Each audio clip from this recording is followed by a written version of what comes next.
Welcome to my channel Physicspedia. और बच्चों, आज की क्लास में हम लोग रेक्टिफायर का इंट्रोडक्शन वाला पार्ट करते हैं। और इंट्रोडक्शन वाले पार्ट में सबसे पहले हम इलेक्ट्रिक करंट के टाइप्स जान लेते हैं। इलेक्ट्रिक करंट आप सब जानते हैं, क्योंकि रेक्टिफायर वाले चैप्टर में जब आप पहुंचते हैं तो फिजिक्स में आप इतनी जर्नी कर चुके हैं कि आपको इलेक्ट्रिक करंट की डेफिनेशन आती है। तो इलेक्ट्रिक करंट बच्चों जो है यहाँ पर डिवाइड कर दी गई है 3 हिस्सों में। एक हिस्सा होता है आपका प्योर एसी, और एसी वाली करंट कैसी होती है ये आपको पता है। आपने इसको जो है एसी जनरेटर में इसको देखा था। और डीसी करंट क्या होती है ये आपको पता है। टाइम के साथ जो डीसी करंट है उसकी वैल्यू चेंज नहीं होती।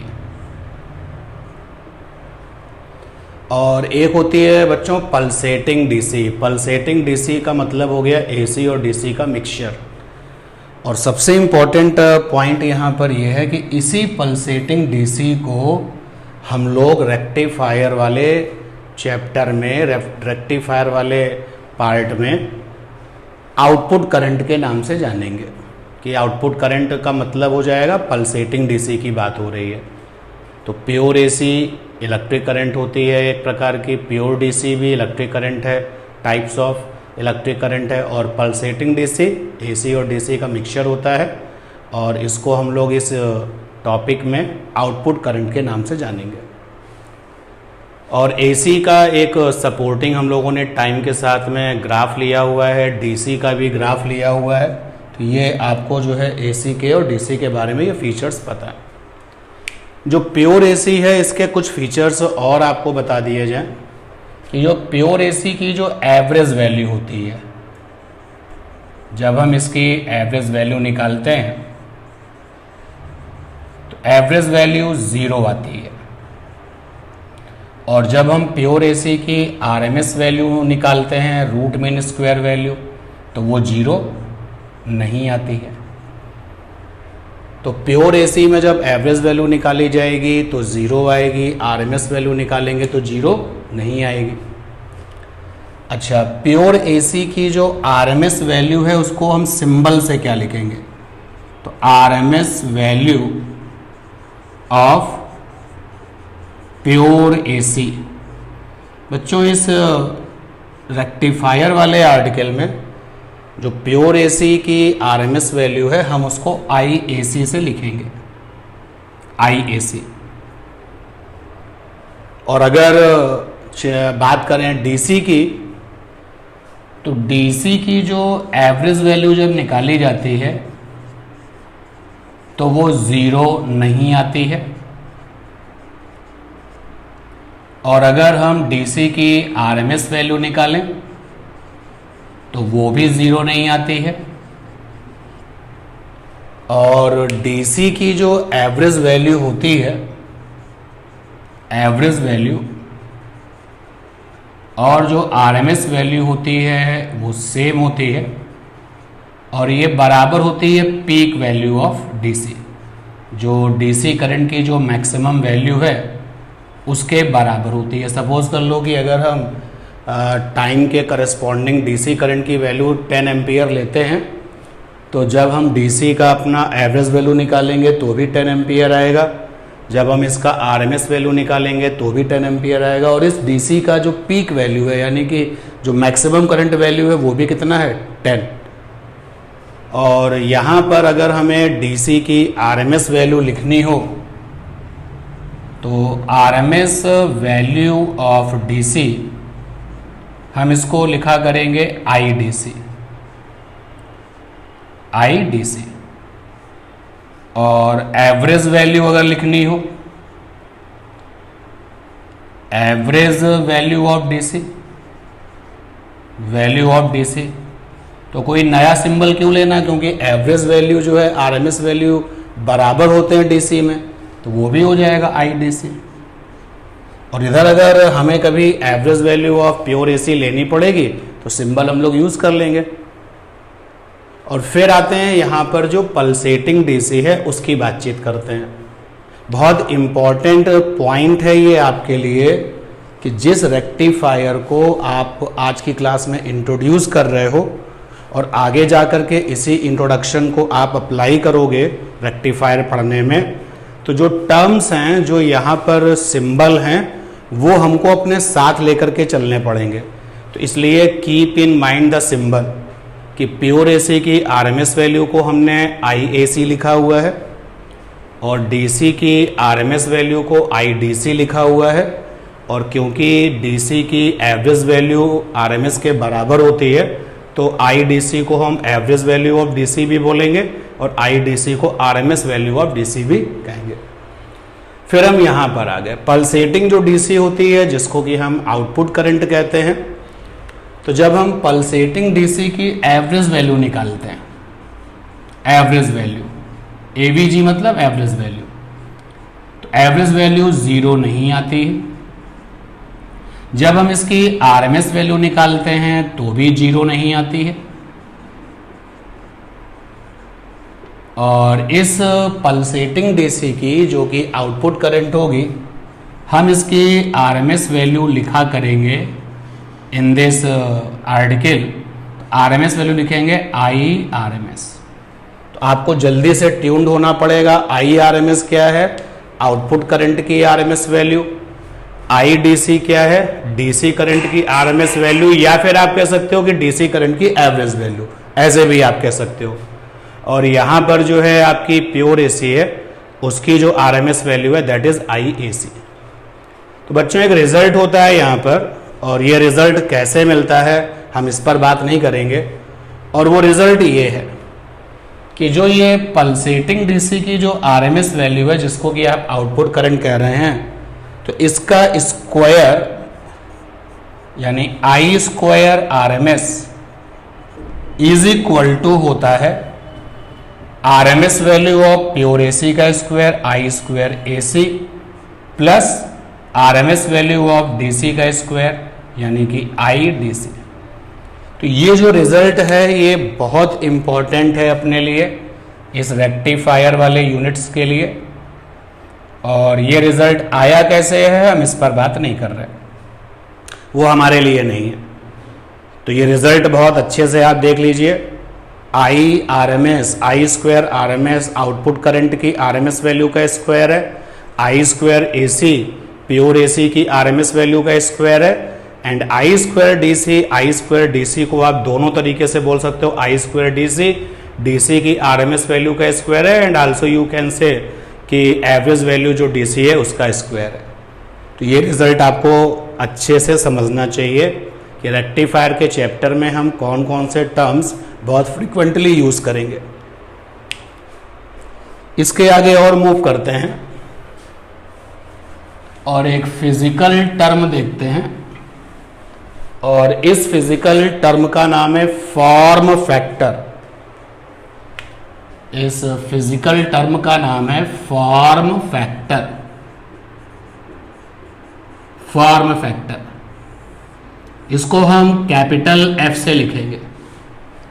फॉर्म फैक्टर, इसकी जो डेफिनेशन है उसको देखते हैं। क्या है डेफिनेशन फॉर्म फैक्टर की?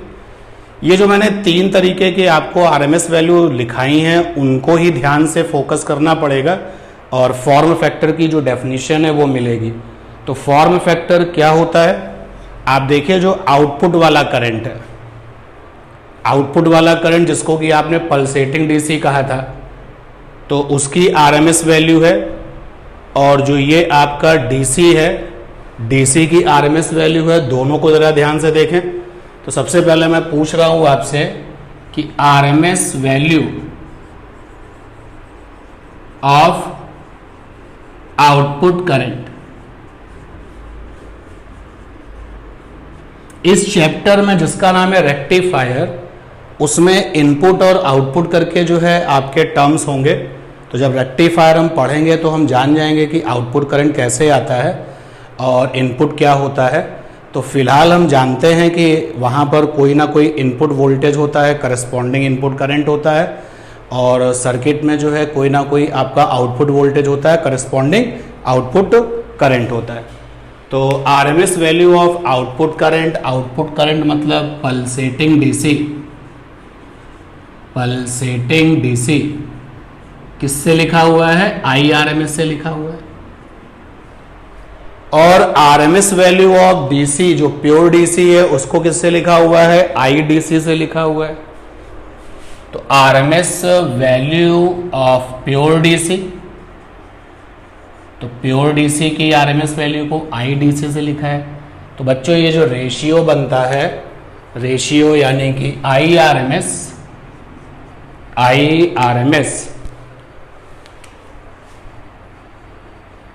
अपॉन आईडीसी, इसको बोलते हैं फॉर्म फैक्टर। तो अब इसकी आप अगर डेफिनेशन बनाना चाहो, लिखना चाहो कॉपी में, तो क्या लिख सकते हो कि जब हम बात कर रहे हैं रेक्टिफायर की, रेक्टिफायर एक्चुअली क्या होता है ये हम बाद में जानेंगे, अभी हम उसका इंट्रो वाला पार्ट कर रहे हैं। तो during study of rectifier the ratio of RMS value of output current, मतलब pulsating DC, and RMS value of DC is called form factor. ऊपर वाले आईआरएमएस का एक ही नाम है और ये नाम है आईआरएमएस का RMS value of output current, output current. और जो ये आईडीसी है, देखो बच्चों उसके दो नाम है। आईडीसी का नाम है आरएमएस वैल्यू ऑफ डीसी और आईडीसी का नाम है एवरेज वैल्यू ऑफ डीसी, और दोनों क्या होते हैं, बराबर। तो आईडीसी को आप बोल सकते हो आरएमएस या फिर average value of pure DC. तो फॉर्म फैक्टर की डेफिनेशन आप बना सकते हैं।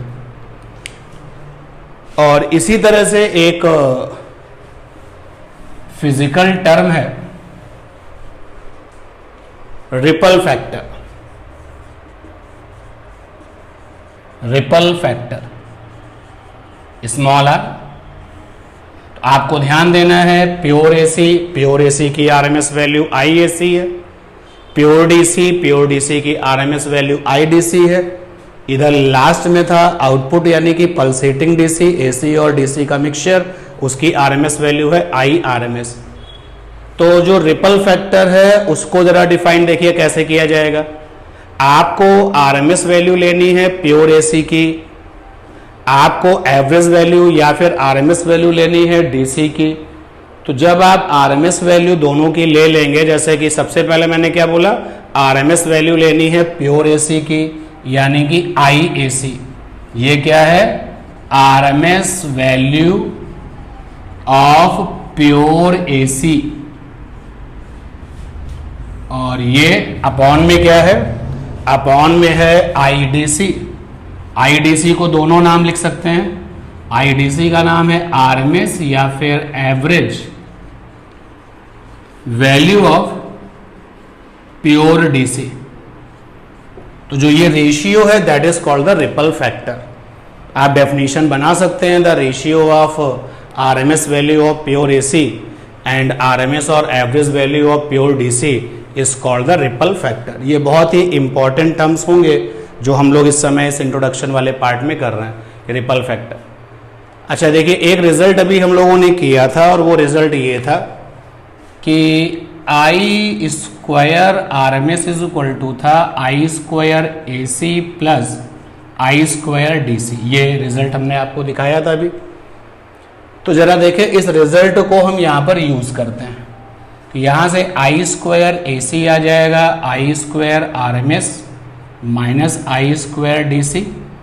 तो यहाँ से आई एसी आ जाएगा under root I square RMS minus का आई स्क्वायर डीसी। अगर हम यहाँ से I DC I square DC common ले लें तो ये आ जाएगा I AC, I DC common लेंगे स्क्वायर के साथ तो बाहर आ जाएगा I DC under root I square RMS upon I square DC minus 1। अब अगर हम ये वाली वैल्यू यहाँ पुटअप कर दें इस जगह पर, तो आर की वैल्यू है 1 अपॉन आई डी और आई ए सी की वैल्यू है I D C under root I square R M S I square D C minus 1। I D C से आई डी सी कैंसिल हो जाएगा।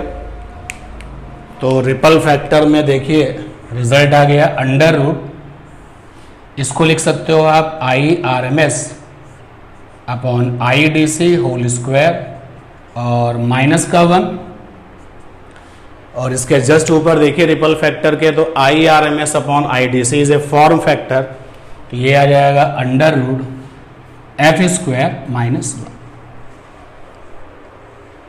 तो ये रिपल फैक्टर जो अपना फिजिकल टर्म है वो इस आर्टिकल में हमको यूज करना पड़ेगा, और अभी हम केवल इनका इंट्रो ले रहे हैं कि हाँ ये किस तरीके से डिफाइंड है। इनकी डेप्थ में जाएंगे जब हम लोग इस रेक्टिफायर को डिटेल में डिस्कस करेंगे, क्योंकि डिटेल में डिस्कस करने के लिए इन सारे के सारे टर्म्स हमको हमें यूज करना पड़ेगा, तो हमें पहले से ही पता होनी चाहिए। अब इतना जब ये सारा काम हम लोगों ने कर लिया, तो रेक्टिफायर के इंट्रोडक्शन में एक क्वेश्चन बनता है कि एक्चुअली ये रेक्टिफिकेशन है क्या। तो एक क्वेश्चन यहां पर काउंट करते हैं, व्हाट इज रेक्टिफिकेशन। रेक्टिफिकेशन क्या होता है, और रेक्टिफिकेशन क्या होता है और इसको करने वाला जो पूरा का पूरा बंदोबस्त है, that is called the rectifier. तो सबसे पहले देखते हैं कि रेक्टिफिकेशन क्या होता है। तो बच्चों आपके पास में इनपुट होगा, और इनपुट में आपको मिलेगा प्योर एसी, जो कि आप अप्लाई करेंगे प्योर एसी होगा, ये इनपुट होगा। फिर यहां पर आपके पास में बंदोबस्त होगा, यानी कि सर्किट अरेंजमेंट होगा, सर्किट अरेंजमेंट। अब वो सर्किट अरेंजमेंट कैसा होगा वही डिस्कस करेंगे बाद में। और फिर इस सर्किट अरेंजमेंट से होते हुए जो इनपुट का प्योर एसी है, जब ये बाहर आएगा तो बाहर आने के बाद में हमको मिलेगा pulsating DC, pulsating DC. Actually जो पल्सेटिंग डीसी है वो एसी और डीसी का मिक्सचर है, तो एसी और डीसी मिक्सचर। तो रियलिटी यहां पर ये है कि जो पल्सेटिंग डीसी हमको मिला है, हम यहां पर रुकते नहीं हैं, हम इस पल्सेटिंग डीसी को एक और सर्किट बंदोबस्त से होकर के गुजारते हैं, यानी एक और सर्किट अरेंजमेंट वहां पर किया होता है हम लोगों ने, सर्किट अरेंजमेंट, और उस सर्किट अरेंजमेंट का नाम है फिल्टर सर्किट, फिल्टर सर्किट। तो जब ये पल्सेटिंग डीसी उस सर्किट अरेंजमेंट से होकर के निकलता है, तो आपको मिलता है फाइनल आउटपुट, और जो ये फाइनल आउटपुट होता है that is pure DC, pure DC. लेकिन जो हमारी अपनी स्टडी है वो केवल यहां तक के लिए, हम फिल्टर सर्किट के बारे में यहां नहीं पढ़ेंगे। यानी कि हमने इनपुट में क्या लगा दिया, प्योर एसी, सर्किट अरेंजमेंट से होकर के उसको पास किया, और हमको क्या मिला, पल्सेटिंग डीसी। तो हमारे लिए ये आउटपुट का काम करेगा।